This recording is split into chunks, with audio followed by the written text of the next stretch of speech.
Good morning guys, hi and welcome to another vlog.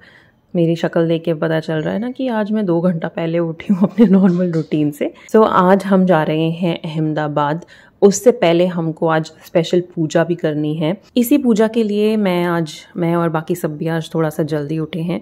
तो जल्दी से उठ के नहा धो के सबका नाश्ता वाश्ता बना के मैं, मम्मी और रिया बैठ गए पूजा करने के लिए। सारी तैयारी पहले ही कर ली थी, सारा मंदिर साफ़ किया, बर्तन साफ़ किए। अब मम्मी दिया जला रही हैं। दिया जलाने के बाद में हम पूजा करेंगे, एक कथा पढ़ेंगे और आरती करेंगे। उसके बाद में जल्दी जल्दी से हमें खाने की भी तैयारी करनी है, क्योंकि आज है ट्रैवल वाला दिन और जो भी छुटुर पुटुर सामान हमारा रह गया है ना ड्यू, वो भी हमें ख़रीद के लेकर आना है।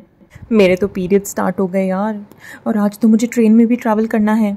अब क्या करूँ? पहला दिन और इतना हेवी फ्लो, अगर लीकेज हो गई तो, अगर कपड़े गंदे हो गए तो, ओह नो।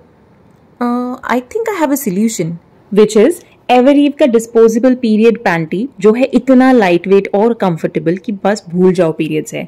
रात को सोते समय भी मुझे सावधान पोजीशन में सोना पड़ता था, बार बार उठ के स्टेन चेक करना पड़ता था, बट एवरईव के बाद ये सब प्रॉब्लम्स खत्म। एवरईव मुझे देता है 360 डिग्री प्रोटेक्शन, कहीं से भी लीकेज का कोई चांस ही नहीं। एक सैनिटरी नैपकिन से 4 गुना ज्यादा एब्जॉर्ब करता है और एक पैक में हमें मिलते हैं 10 पीसेस। अब मैं रात को चैन से सो सकती हूँ और कहीं भी ट्रैवल कर सकती हूँ।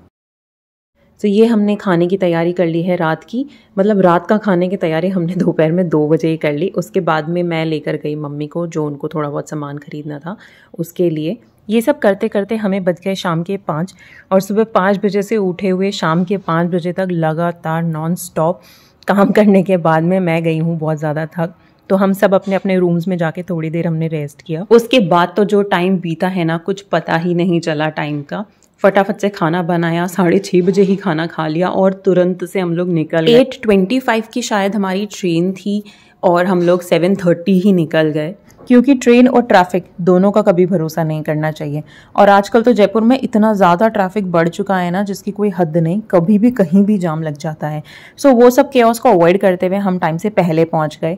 हमारा प्लेटफॉर्म भी देखो 1 नहीं था, इत्तेफाक से इस बार 3 पे आई थी ट्रेन।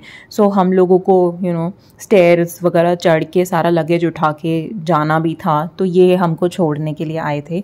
सो हम लोग अपने प्लेटफॉर्म पर वेट कर रहे हैं कि ट्रेन आए। अराउंड आधा पौना घंटा वेट करने के बाद में हमको वो नंबर दिख जाते हैं ना कि आपका बर्थ किधर आएगा, आपका डब्बा किधर आएगा। वहाँ हम लोग चल के गए, फिर हमारी ट्रेन आई, हम लोग ट्रेन में बैठे, सब लोग अपनी अपनी सीट्स ढूंढकर सेटल हुए, लगेज सेटल किया। थोड़ी देर हम सब लोगों ने बैठ के गप्पे मारे, छोटी छोटी सी बातें करी। उसके बाद में हम लोग अपनी बर्थ पे चढ़ गए। मेरी सबसे ऊपर वाली थी, मैं ऊपर बैठ गई और ये रिया अपनी मिडिल वाली बर्थ एडजस्ट कर रही है। फिर हम सो गए और अहमदाबाद में उठे।